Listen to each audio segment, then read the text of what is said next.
I'm Helen Shepherd and I'm here at the Birmingham Rep Theatre where the Patient Experience Network Awards are taking place. I've just been joined by Duran, who is the Assistant Director of Nursing at the Liverpool Heart and Chest Hospital. Yes.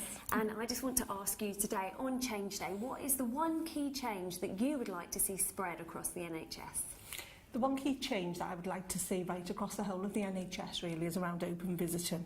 So open visiting is completely, as it says, it's open visiting so families can come into the hospital to support their loved one as and when they wish to do so.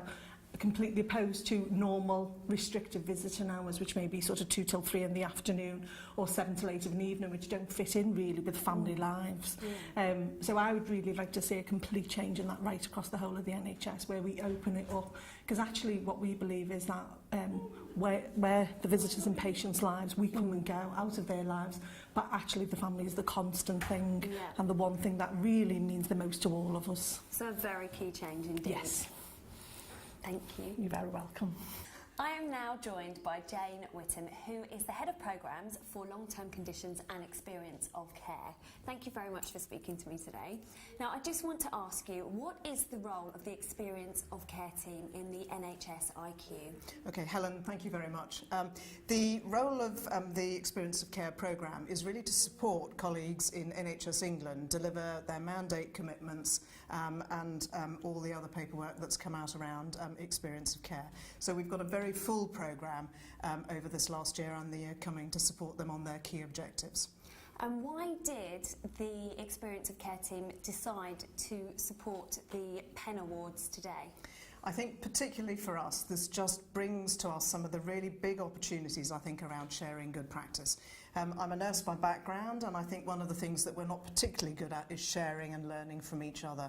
And certainly when I came to these awards last year for the first time, there's such a real richness of supporting and really trying to make sure that we offer all those frontline staff the real opportunity to share what is indeed best practice.